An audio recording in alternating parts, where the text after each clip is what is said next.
고린도후서 9장입니다. 고린도후서 9장은 우리가 어제 그리고 그저께 나눈 고린도후서 8장, 이 마게도냐 교인들의 연보, 참 연보라는 말 옛날에 연보했는데 요즘은 연보 안 하고 헌금, 또 미국 오니까 이게 또 영어가 되어 오프닝 이렇게 되는데, 이 연보라는 말이 참 모르겠습니다. 여러분들은 어떨지 모르겠지만 저에게는 굉장히 정겹게 들리는 말입니다. 연보.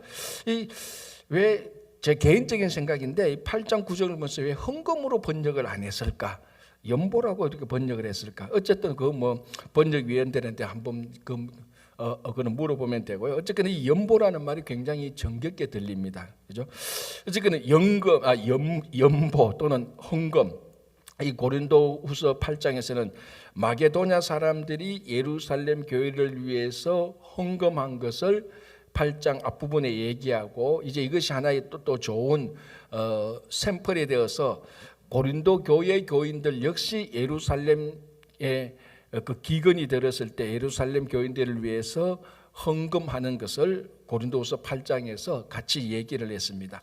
자, 고린도후서 9장은 고린도 교회 교인들의 헌금에 대한 한 번 더 확인, 컨펌, 그런 것들을 얘기해 주고 있습니다. 그래서 우리가 성경을 보면 헌금에 관한 그 본문들이 이렇게 그러니까 꼬집어서 딱 집어서 연보 또는 헌금에 관하여서 이렇게 나온 본문이 그렇게 많지는 않습니다. 뭐 헌신에 관한 내용은 참 많지만은 그래서 이 8장 9장을 가만히 읽어보면은 이게 사도 바울이 헌금 또는 연보에 대해서 이런 태도, 이런 자세를 우리들에게 말하고 있구나라는 것을 알 수 있습니다. 그래서 오늘 고린도후서 9장은 고린도 교회 교인들이 예루살렘 기근이 닥쳤을 때 그들을 위해서 헌금한 내용, 헌금하는 것들을 한 번 더 어떻게 보면 보충 설명한다고 말할까요? 어제 우리가 고린도후서 8장에서 그것을 얘기했지만은 한 번 더 바울이 고린도후서 9장에서 얘기하고 있습니다. 자, 한 번 더 보겠습니다. 9장 1절, 성도를 섬기는 일에 대하여는 내가 너희에게 쓸 필요가 없다. 자, 성도를 섬기는 일은 이건 구체적으로 뭐냐면은 예루살렘 기근이든 예루살렘 교인들을 위해서 헌금을 해서 그들을 섬기는 일, 그러니까 지금 헌금 그 문제를 말합니다. 그 문제에 대해서는 바울이 고린도 교인들에게 더 이상 쓸 필요가 없다. 왜? 너희들이 너무나 잘하고 있다는 것을 1년 전부터 헌금을 모으고 있다는 것을 바울이 들었기 때문에, 그거 지금 너희들이 준비하고 있는데 내가 또 너희들이 그거 잘해라, 잘하고 있느냐, 반드시 해야 된다, 그렇게 쓸 필요가 없다는, 쓸 필요가 없고 너희들이 잘하고 있다는 것을 얘기하는 겁니다. 자, 2절, 이는 내가 너희의 원함을 암이라. 내가 너희를 위하여 마게도냐인들에게 아가야에서는 1년 전부터 준비하였다는 것을 자랑하였는데, 자, 이게 사도 바울이 마게도냐 지역, 이제 그쪽에 교회들이 있었지 않습니까? 빌립보 교회, 데살로니가 교회, 그리고 베레아 교회, 이런 교인들이 있었습니다.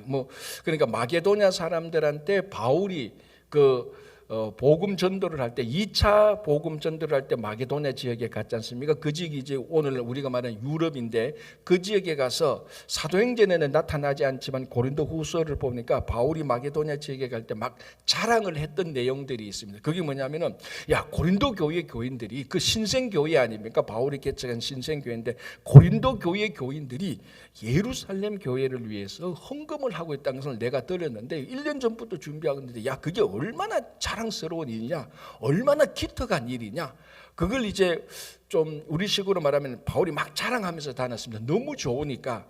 그래서 자, 여기 보십시오. 마게도냐인들에게 아가야에서는 1년 전부터 준비하였다는 것을 자랑하였는데, 이게 왜 고린도가 하면은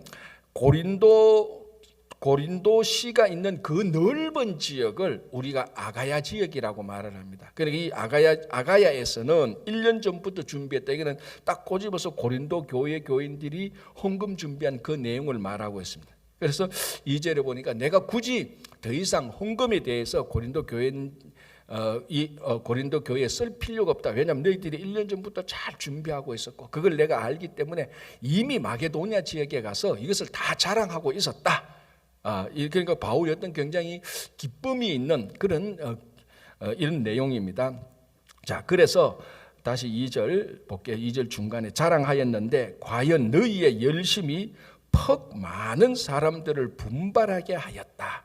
그러니까 마게도냐 사람들한테 고린도 교회야, 신생교회가 예루살렘 교회 모교회를 위해서 헌금을 하더라. 그러니까 마게도냐 사람들이 야, 고린도 교회 교인들의 열심을 듣고, 그런 섬김의 열심을 듣고 많은 사람들이 야, 우리도 열심히 하자라는 그런 좋은 긍정적인 효과가 나타났다는 것입니다. 그래서 사람들을 많이 분발하게 되었다라는 것을 바울이 자랑스러워서 고린도 후서를 통해서 고린도 교회 교인들한테 알려주는 겁니다. 야, 너희들이 그 헌금 준비를 잘했기 때문에 내가 그걸 또 자랑했지 않느냐. 이 자랑을 하니까 그 내용을 듣고 마게도냐 사람들이, 어떤 사람들은 굉장히 신앙의 도전이 되어서 막 분발하게 되었다라는 것을 얘기하는 겁니다. 자, 3절에서 5절은 어제 우리가 봤던 대로, 그래서 바울이 이 헌금 문제, 그러니까 고린도에서 1년 정도, 최소한 1년 정도 모았던 그 헌금을 누군가는 가서 받아서, 그 고린도에 가서 받아서 예루살렘에 전달해 줘야 됩니다. 뭐 요즘처럼 뭐 그 은행 어카운트로 보내는 게 아니니까. 그래서 여기에 누구를 보내기로 그 바울이 결정을 했습니까? 디도와 다른 두 형제, 이름은 없습니다. 아주 신실한 두 형제를 디도와 함께, 그러니까 3명을 보내는 겁니다. 3명을 보냈다. 어제 우리가 나온 것처럼 얘기했습니다. 그래야 또 이렇게 한 이유는 바울이 그 헌금으로 인하여서 비방받지 않도록, 쓸데없는 오해받지 않도록, 그리고 또 헌금이 안전하게 잘 전달될 수 있도록, 또 헌금이 어떤 뭐 혼자 가면 혹시나 사람인지라 헌금에 대한 유혹이 생기지 않도록 그렇게 안전장치를 철저하게 하고 신뢰장치를 철저하게 해서 디도와 그 두 형제를 보냈었던 것입니다. 그런데 여기 또 보니까 9장을 보니까 또 그렇게 이 3명의 형제들을 고린도 교회에 헌금 전달 문제뿐만 아니고 혹시나 하는 마음으로 바울이 또 다른 이 세 형제를 보낸 이유를 말합니다. 왜냐하면 1년 전부터 너희들이 헌금을 잘 준비하고 있다고 내가 들었는데, 그래서 그걸 자랑까지 했는데, 혹시나 너희들이 그것을 멈추거나, 아니면 내가 1년 전부터 들었는데 안 하고 있거나, 아니면 앞으로 안 할 계획이 있다면 이거 큰일이 아니냐. 인간적으로 말하면 야, 내가 마게도냐 사람들에 너희들 자랑 다 해놨는데 너희들이 헌금을 더 이상 안 한다거나, 아니면 안 하고 있었다거나, 아니면 계획이 바뀌었다거나, 야, 이러면 큰일이 아니냐. 그러면 또 예루살렘 교회 교인들을 또 기근에 빠진데 이 사람을 도와줄 수 없지 않겠느냐. 그래서 내가 이 신실한 3사람을 보냈는데 혹시나 너희들이 이 헌금을 거두어서 예루살렘 교인들을 돕는 데 있어서 계획이 바뀌었거나 낙심하거나 잘못된 일이 있다면 이 신실한 3명의 형제들이 가서 여러분들을 잘 격려하고 여러분들의 신앙을 잘 권면하기 위하여서도 이 3명의 사람들을 보낸다라는 그런 아주 그 우리 말하면은 바울의 나쁜 의미가 아니고 좋은 쪽으로 인간적인 그런 의도로 보내는 겁니다. 그러니까 이 고린도 후서 편지를 보면은 실제로 우리가 쓸 수 있는, 우리가 어느 교회나 어느 지역에 있는 성도들을 위해서 어느 사역을 두고 쓸 수 있는 그런 편지의 내용들이 확 드러나는 겁니다. 아주 개인적인 내용들이 나오는 거죠. 자, 5절 볼게요. 그러므로 내가 이 형제들로 먼저 너희에게 가서 너희가 전에 약속한 연보를 미리 준비하게 하도록 권면하는 것이 필요한 줄로 생각하였다. 미리 잘 준비해서 헌금한 것을 그걸 잘 이루어지도록 필요하기 때문에 내가 또 헌금 전달자로서뿐만 아니라 권면자로서, 헌금 전달자 권면자로서 이 신실한 3명의 형제들을 보낸다. 이렇게 준비하여야 참 연보답고, 5절 끝 부분에 이렇게 준비하여야 참 연보답고 억지가 아니다. 그러니까 이게 갑자기 막 가서 야야 이렇게 지금 예루살렘에 큰 기근이 됐더라, 빨리빨리 헌금하자. 그럼 사람들이 별로 준비가 안 됐는데, 신앙적으로 준비가 안 됐는데 막 후치니까, 막 푸시하니까 얼떨결에 그냥 본인의 어떤 신앙의 자발적인 자원성이 아니고 얼떨결에 그냥 누구 막 하자니까 얼떨결에 헌금을 내버렸어. 나중에 보니까 왜 헌금을 냈지? 내가 아직 준비도 안 됐는데. 이제 그런 식의 돌발적인, 그리고 누가 푸시해서 억지로 하는 헌금이 아니고 이 3명의 형제들이 가서 잘 준비할 수 있도록 너희들의 마음이 준비가 안 됐다면 잘 준비하고 마음을 잘 이렇게 겉면에서 자발적으로 헌금을 하도록 보내는 의도도 있다라는 것입니다. 자, 그러면서 7절을 같이 보시기 바랍니다. 이제 그러면서 바울이 이 헌금에 관한 또 중요한 원칙, 원리를 말하고 있습니다. 7절. 각각 그 마음에 정한 대로 할 것이요 인색함으로나 억지로 하지 말지니 하나님은 즐겨내는 자를 사랑하시느니라. 이 헌금의 가장 중요한 원칙 아닙니까?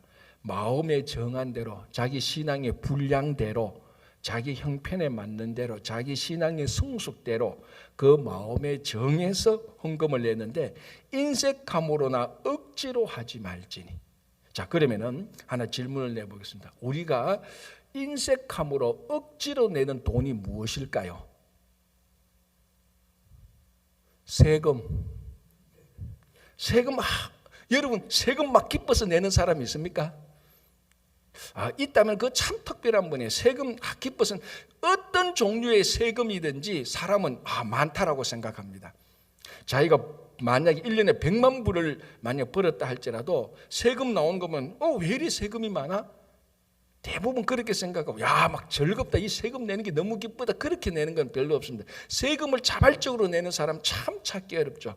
인색함으로나 억지로 뭐 세금 또 안 낼 수 없지, 이 세금 미국에서 세금 안 냈다가 모든 일을 못 하니까. 그러니까 이게 헌금은 하나님께 내는 헌금 또는 연보는 자발적으로 기뻐서 내는 겁니다. 근데 그 반대되는 게 세금입니다. 근데 가만히 보면은 제가 왜 이야기를 하는가 하면은 정말 아주 극히 일부이긴 하지만 어떤 사람은 헌금을 세금 내는 것처럼 내는 사람들이 있더라고요. 그거 액수에 상관없이 오늘 사도 바울의 말에 의하면은 하나님께서 즐겨하지 않는 헌금입니다. 여러분, 우리는 헌금은 세금처럼 내면 안 되는 겁니다. 헌금은 앞에서도 말씀드렸죠. 우리 헌신의 표시고 감사의 표시입니다. 그죠? 물론 어떤 사람은 세금도 이렇게 내는 사람이 없다고 말할 수는 없습니다. 뭐 정말로 국가를 너무나 사랑하고 내가 받은 것이 이 국가가 나를 이렇게 했기 때문에 내가 여기서 이렇게 장사를 하고 비즈니스를 하고 직장을 다녔기 때문에 이 세금을 너무 기뻐가지고 막 즐겨내는 그런 사람들은 제가 아직은 찾아보지를 못했습니다. 뭐 세금 내라고 하면 당연히 내야지, 이런 분들은 뭐 우리 주변에 많지만 이건 너무 기뻐가지고 막 그렇게 하는 사람은 별로 없죠, 사실은. 그죠? 이 세금이라는 것이 뭐냐면 강제성이 있는 겁니다. 그죠? 국가에서 딱 정해서 당신은 이만큼의 세금을 반드시 내야 돼, 강제성이 있고, 그렇게 세금을 안 내면 그 엄청난 벌금을 내거나 아니면 뭐 감옥에 가두거나 뭐 그렇게도 하는 거죠. 그러니까 이 벌금을 내거나 감옥에 가는 이런 행위 자체가 이미 거기는 강제성이 들어가 있다는 겁니다. 근데 헌금은 이런 강제성하고는 전혀 상관없습니다. 앞에서도 얘기했지만 자원하여서 자발적으로 기쁨으로 내는 겁니다. 이 헌금하고 세금하면 항상 제가 한번 겪었던 일이 있습니다. 전에도 한번 얘기해 주셨는데, 전에 섬기던 교회에서 이제 완전히 이제 미국식으로 살아가는 분이에요. 뭐 그게 나쁘다는 말이 아니고요. 그런데 한번 이제 오늘처럼 이렇게 이제 헌금에 대하여서 설명을 할 재직순에 됐던가 했던 그런 길이 좀 있었습니다. 그런데 그렇게 다 하고 나니까 한 분이 와서 정말 뚱딴지 같은 소리를 하시더라고요. 목사님, 오늘 우리 애들에게 헌금을 강요했습니까? 이렇게 말하더라고요. 아니, 이제 강요한 게 아니고 재직이 신앙생활을 할 때 주일 예배도 잘 드려야 되고 기도도 드려야 되고, 또 재직이니까 이럴 때 아니면 그런 얘기를 못하면 또 재직이 헌금을 해야 되는 것도 맞다라고, 그렇게 뭐 강요한 게 아니고 오늘처럼 이렇게 본문에 있는 내용들을 설명을 했습니다. 이제 그러면서 그분이 하는 말이, 목사님, 나는 미국에 살면서 지금까지 한 번도 세금을 빼먹은 적이 없대요. 그거 굉장히 좋은 일이죠. 자기는 세금을 미국에 충실히 내니까 헌금 낼 필요가 없대요. 전 아직도 그게 이해가 안 돼요. 그분이 했던 말이. 10몇 년이 지났는데 자기는 세금을 다 내기 때문에 헌금할 필요가 있대. 헌금할 필요가 없대요. 그래서 목사님이 오늘 했던 내용이 헌금을 내라고 강요했다면은 저는 이 교회 안 나올 수도 있습니다. 이렇게 말을 하더라고. 얼마나 그게 뭐 자기 삶의 스타일일 수는 있지만 제가 그 얘기를 듣고 무슨 생각이 드는가 하면은 이분이 헌금하고 세금하고 헷갈리고 있구나라는 그 생각이 들더라고요.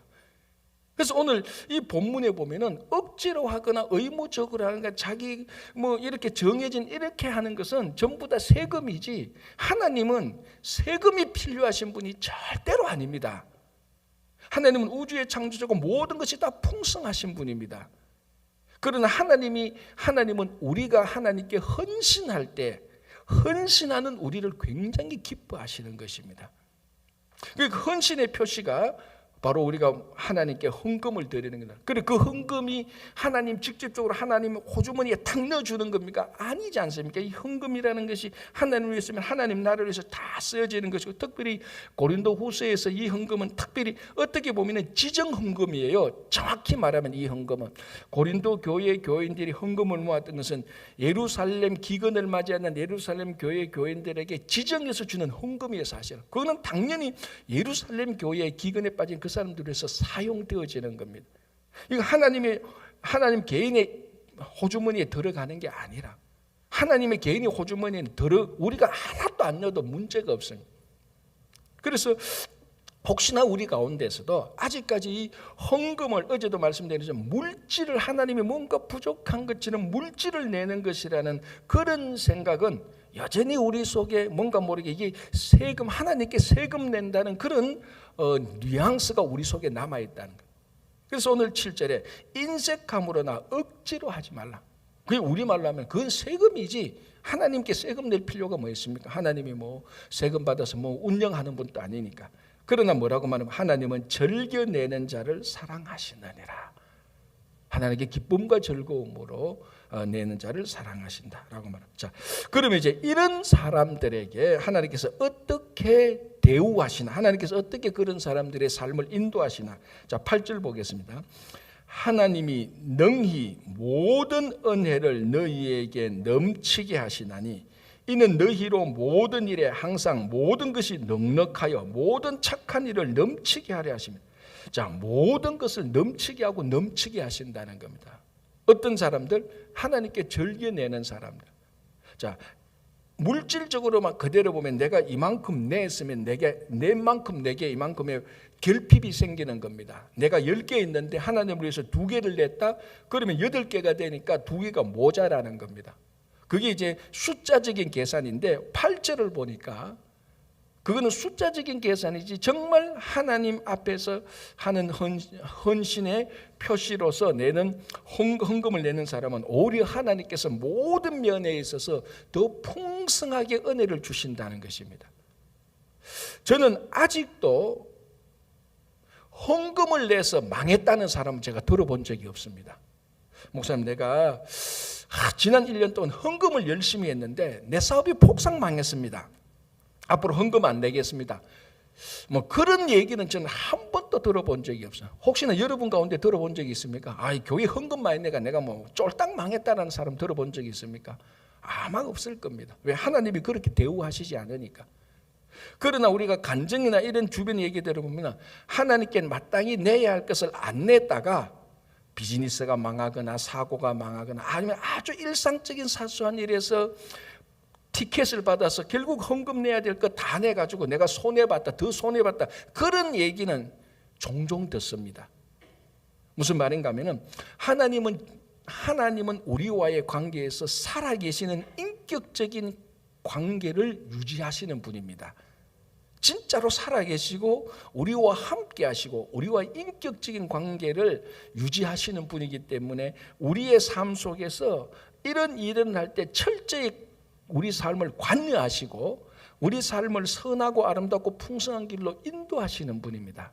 그게 하나님 아닙니까? 그걸 우리가 가르쳐서 살아계시는 하나님이라면 살아계시는 하나님에게 우리가 너무나 기뻐서 하나님께 헌신하는 자를 하나님께서 망하게 하실 겁니까?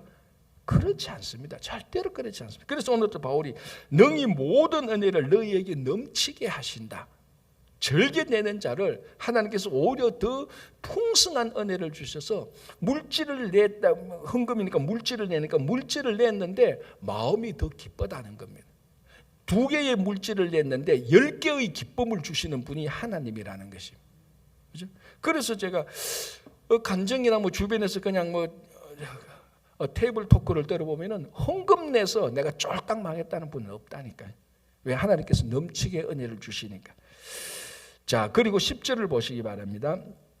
심는 자에게 씨와 먹을 양식을 주시는 이가 너희 심을 것을 주사 풍성하게 하시고 너희 의의 열매를 더하게 하신다. 자, 여기 심는 자, 헌금을 내는 자, 하나님께 헌신한 자, 그런 의미로서 비유로 말한 것이죠. 자, 이런 사람들에게는 비유로 의의 열매를 더하게 하신다라는 겁니다. 자, 이런 일들이 이런 바울의 고백을 들어보면은 다시 말하자면 헌금이 물질을 내는 차원이 절대로 아니라는 것을 알 수 있습니다. 물질을 내는 차원이면은 의의 열매를 맺지 못하죠. 여러분, 물질을 낸다고 해서 의의 열매를 맺는 건 아닙니다. 그러나 우리가 하나님께 헌신을 하게 될 때 우리 인격과 신앙의 열매가 맺히는 겁니다. 성숙한 열매를 맺히는 것이. 그렇죠? 자, 11절 보겠습니다. 너희가 모든 일에 넉넉하여 너그럽게 연보를 하면 그들이 우리로 말미암아 하나님께 감사하게 하는 것이라. 자, 요 말이 12절에 다시 반복되는데요. 12절 보겠습니다. 이 봉사의 직무가 성도들의 부족한 것을 보충할 뿐 아니라 사람들이 하나님께 드리는 많은 감사로 말미암아 넘쳤느니라. 자, 여기서 바울이 봉사의 직무라고 말합니다. 이게 바로 지금 고린도 교인들이 준비하고 있는 헌금을 말합니다. 이 헌금을 바울은 봉사의 직무라고 바꾸어서 말하고 있습니다. 헌금이 왜 봉사의 직무냐는데, 이 봉사라는 말의 헬라어 원뜻을 가만히 보면 이게 하나님께, 그러니까 레위기 때 각종 제사가 있는데 그 각종 제사 때 드리는 예물, 그 예물을 지칭하는 단어입니다. 자, 그런데 자, 예를 들어서 보세요. 번제를 보면은 이스라엘 백성 레위기를 보면은 번제를 보면은 예물을 가져와서 그것을 태워서 향기를 올려 보냅니다. 그러면 하나님께서 그 향기를 받으시고 그 제사를 받아들이는 겁니다. 그래서 그 향기, 하나님께 받으시는 그 향기를 우리가 하나님께서 험량하시는 향기, 그러니까 하나님께서 그 번제의 향기를 기쁘게 받음으로 말미암아 그 제사를 하나님께서 받아주는 겁니다.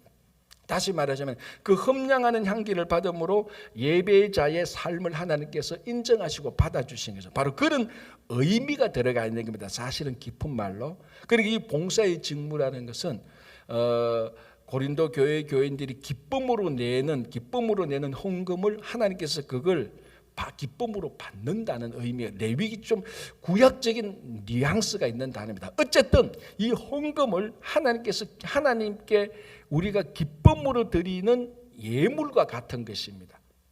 이 봉사에 하나님께 섬기는 직무, 그것을 이제 그걸 봉사의 직무라고 바울이 이제 바꾸어서 말합니다. 이 말의 의미는 고린도 교인들이 1년 동안 준비하여서 예루살렘 교회 교인들을 내는 헌금을 하나님께서 받으시는 것이다 라고 지금 확증하고 있는 말하고 똑같습니다. 12절에 이 봉사의 직무가 하나님께서 받으시는 이 헌금은 성도들의 부족한 것을 보충할 뿐 아니라, 자, 구체적으로 예루살렘에 기근이 된 예루살렘에 기근이 일어나서 삶의 여러 가지로 부족한 그 성도들의 부족한 것을 보충하는 것이 분명히 맞죠. 액면 그대로 그러시죠. 자, 그리고 난 다음에 보충할 뿐 아니라 사람들이 하나님께 드리는 많은 감사로 말미암아 넘쳤다. 11절 다시 보겠습니다. 그들이 우리로 말미암아 하나님께 감사하게 하는 것이다. 자, 이게 하나님께서 험량하시는 예물을 드리니, 헌금을 드리니, 이 예물이 실제로 기근에 빠진, 결핍에 빠진 사람들을 많이 도와줄 뿐 아니라 또 그 일을 보고, 그런 일들이 진행되는 것을 보고 많은 사람들이 감사를 했다는 겁니다. 이것도 굉장히 중요한 것입니다. 왜냐하면 하나님께 헌신하고 하나님께 헌금하는 그 일을 옆에서 보니까 그 일이 하나님의 나라가 이루어지고 많은 사람들이 기근에 빠지고 어려운 사람들이 삶의 문제가 해결되니까 그 일로 인하여서 감사가 일어나는 겁니다. 딱 더 쉽게 말하면 우리들이 기쁨으로 내는 헌금이 많은 사람들에게 신앙의 감사를 불러일으킨다는 것. 이게 진짜 헌금이 제대로 투명하게 일어날 때 일어나는 일들 아닙니까?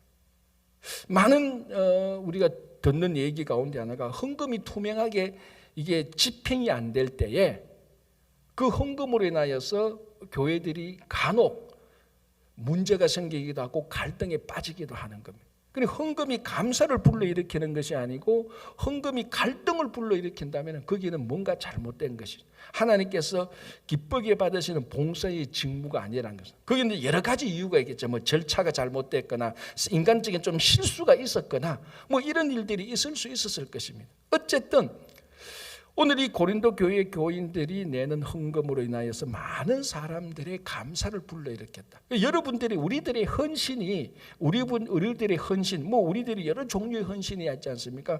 뭐 실제로 사역이 헌신하고 물질로 봉사하는 일, 헌금 여러 종류의 헌신들이 많은 사람들에게 감사를 불러일으켜야 된다는 것을 얘기합니다.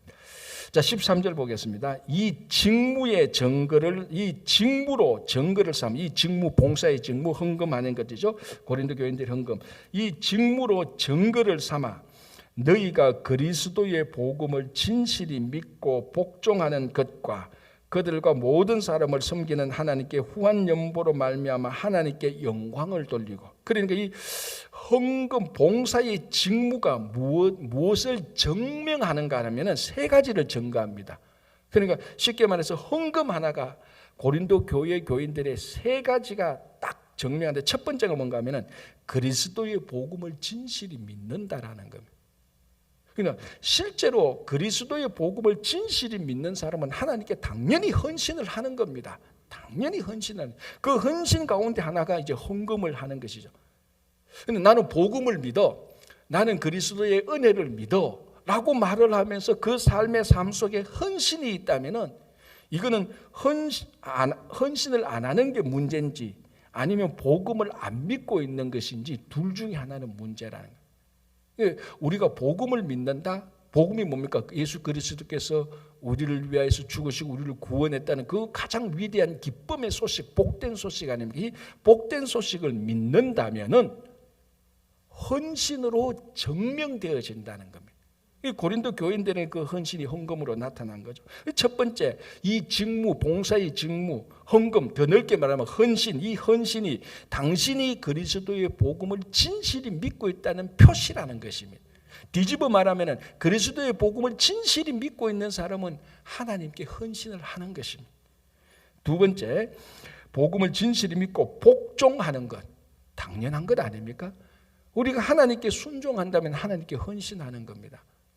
자, 오늘날 이게 헌금의 문제를 떠나서 헌신의 문제를 우리가 범위를 좀 더 넓혀서 말하면 오늘 우리 이민교회에서 우리가 한 이민교회에서 잘하는 것도 있고 약한 것도 있습니다. 그 약한 것을 빨리 시급히 보충해야 되는데 그 중에 하나가 사실은 헌신의 문제입니다. 물론 인간적으로는 이해가 되는 부분도 있습니다. 뭐 이민생활 자체가 피곤하고 힘드니까 뭐 피곤하고 힘든데 무슨 뭐 헌신을 하겠냐? 자기가 위로받고 받고 인정받고 뭐 편리하게 살고 싶은 것이 인간의 본능이 맞습니다. 그런데 우리 신앙이라는 것은 이런 연약한 죄된 삶에서 일어나는 본성을 거스르는 게 신앙입니다. 자, 여러분 초대교회 교인들, 우리가 2000년 전 초대교회 교인들, 그 사람들의 삶이 오늘 우리보다 편했을까요? 더 힘들었을까요? 안 살아봐서 모르겠습니다. 그렇게 말하면 안 되고요. 2000년 전에 그네들의 삶은 우리보다 훨씬 더 힘들었습니다. 여러분 아시다시피 우리가 하루 세끼 밥 먹는 게요, 하루 세끼 밥 먹는 게 얼마 되지 않았어요. 인류 역사적으로 보면 100년도 채 되지 않았어요. 그러니까 초대교회 2000년 전에는요, 자기들의 삶이 하루에 그때 세끼도 한 2끼 정도 됐겠죠. 하루에 자기들이 먹을 양식을 먹으면 하루 잘 살은 거예요. 대부분의 서민들이. 우리들이 살아가는 이 삶보다 훨씬 더 피곤하고 훨씬 더 삶의 어려움이 많은 사람들이 2000년대 초대교회 교인들이었어요. 삶의 위협도 굉장히 많았죠. 위협도 많았고 위험도 많았고, 특별히 이 당시에 예수를 따라다니는 사람들은 같은 동족 유대인들로부터 위협도 받고 로마 황제, 그 로마 제국으로부터 신앙의 자유를 다 빼앗긴 사람들입니다. 오늘날 우리가 사는 삶의 이 모습보다 2000년 전에 그들의 삶은 우리보다 훨씬 더 피곤하고 훨씬 더 지친 삶을, 훨씬 더 어려운 삶을 살고 있습니다. 사실 진짜 그 사람들한테 헌신이란 말은 꺼낼 수도 없는 말이에요.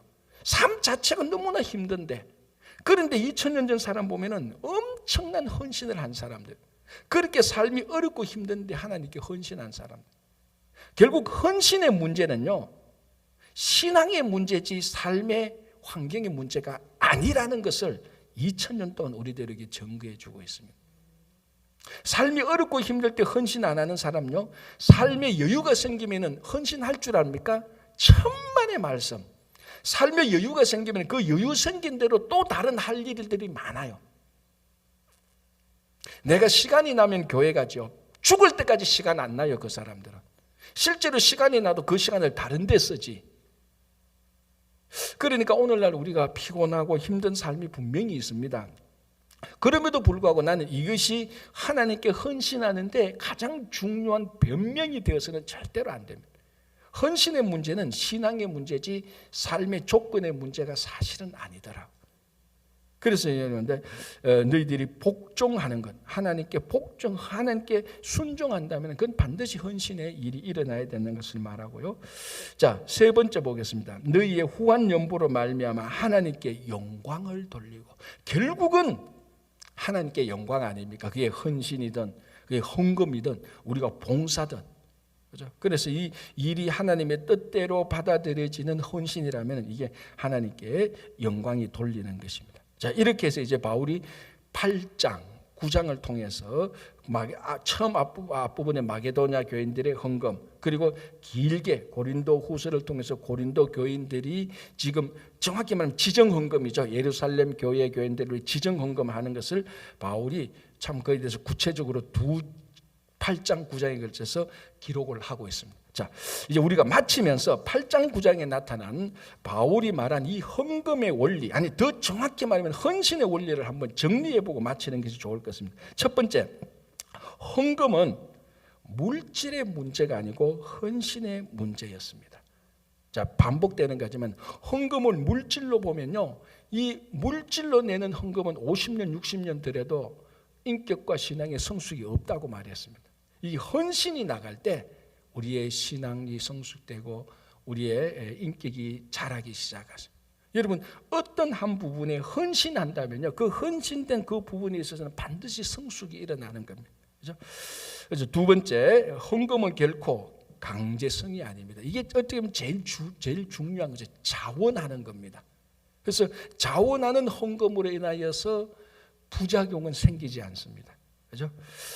아까 말씀드린 것처럼, 그래서 자원할 때 이게 헌금이 되는 것이지 강제로 내거나 인색함으로 내면은 마치 하나님께 세금이 내는 것처럼, 우리는 하나님은 헌신을 원하는 것이 세금을 원하는 것은 아니고요. 세 번째, 헌금을 다룰 때는 오해가 없게 해야 되는, 투명해야 되는 겁니다. 절차와 사용처가 투명해야 된다는 것. 네 번째, 헌금은 하나님이 내게 주신 은혜를 나보다 연약하거나 궁핍한 자와 함께 그 은혜를 나누는 것이다. 자, 이게 바울이 왜 이 고린도 교회 교인들이 예루살렘 교회를 위해서 헌금 내는 걸 바울이 왜 이렇게 기뻐했는가 하면요, 어제도 말씀드렸지만 예루살렘에 있는 교회 교인들은 다 유대인 그리스도인입니다. 유대인 크리스찬이고 고린도 교회 교인들은 이방인 크리스찬입니다. 이 둘 사이에 2000년 전에 뭔가 모르게 좀 신앙적인 갈등이 있었습니다. 사람들이 나빠서 갈등이 아니고, 유대인 크리스찬 가운데 일부는 이방인 크리스찬들이 그래도 너희들이 율법을 지켜야 되지 않느냐, 할례를 행해야 되지 않느냐, 그런 율법적인 의무를 좀 계속해서 강요했고, 이방인 크리스찬들은 우리가 바울에게 복음을 드렸는데 그런 것 없이 구원을 얻는다, 우리는 자유함을 얻는다, 그런 갈등이 있어서 이 갈등이 좀 있었는데, 고린도 교회 교인들이 예루살렘 교회를 위해서 헌금을 한 번 하면 이것이 그들이 결핍을 보충해 줌으로 말하면 화해가 될 수 있는 굉장히 중요한 헌금이 되는 겁니다. 그래서 하나님께 드리는 헌신이 이렇게 화해를 만들어내는 그런 것들을 얘기하고요. 그래서 어제도 또 본 것처럼 다섯 번째는 균등하게 한다. 물론 물질로도 당연히 균등하게 하는 겁니다. 내게 있는 것을 좀 부족한 사람들이 나누어져서 균등하게 하는 거지만 더 중요한 균등의 문제는 받는 자나 주는 자, 그러니까 고린도 교회 교인들이나 예루살렘 교회 교인들이 균등이 일어나서 궁극적으로는 다 만족을 느낀다는 것입니다. 그러니까 진정한 헌금은 그 헌금이 사용되어져서 헌금의 혜택을 받는 자들과 그 헌금을 내는 자들에게 신앙적인 만족을 준다는 것입니다. 굉장히 그래서 다 균등해지는 거죠. 영적 균등이라고 말을 할 수 있는 겁니다. 자, 마지막으로 우리 하나 더 생각하는 것은 헌금의 혜택을 받는 자, 실제적으로 우리 삶에서 혜택을 받는 자도 큰 유익이 있지만 더 큰 유익은 그 헌금을 내는 자입니다. 그래서 받는 자보다 주는 자가 더 복이 있다고 말했습니다. 오늘 이 고린도후서 9장도 보면은 헌금을 내는 고린도 교인들에게 너희들에게 풍성한 모든 일에 더 넘치는 풍성한 은혜를 준다고 말했습니다. 그래서 우리들은 받는 자보다 주는 자가 되어서 이 주는 자에게 하나님께 임하는 더 큰 은혜를 여러분들이 풍성히 누리시기를 바랍니다. 기도하겠습니다. 하나님 아버지 감사합니다. 고린도후서 8장 9장 고린도 교인들의 헌금을 통하여서 우리 삶의 헌신을 다시 한번 되돌아봅니다. 정말 우리가 하나님께 자원하고 하나님께서 우리를 구원해 주시고 우리 삶을 인도해 주시는 대한 감사의 넉넉한 표시로 우리 삶에 늘 하나님을 위한 헌신이 일어날 수 있도록 주님 도와주시옵소서. 주님, 전 세계적으로 볼 때 특히 남부와 시리아 지역에 지진으로 인하여서 지금 복구 작업이 일어나고 있는데 아버지 조속히 많은 복구가 일어나고 회복이 일어날 수 있도록 도와주시고 또 우크라이나 전쟁이 아버지 해를 넘어도 끝나지 않고 있습니다. 그 전쟁도 속히 끝날 수 있도록 정말 이 지구상에 있는 많은 사람들이 하나님의 영광을 보며 고통과 어려움 중에 있는 사람들이 속히 회복될 수 있도록 도와주시고 우리들이 진실한 기도와 또 물질로 그들을 지원할 수 있도록 우리 삶을 인도하여 주시옵소서. 우리 모든 성도님들의 가정과 일터 위에 자녀들 위에 어르신들 위에 건강 위에 오늘도 하나님의 풍성한 은혜가 함께할 것을 믿으며 감사하오며 예수님의 이름으로 기도하옵나이다. 아멘.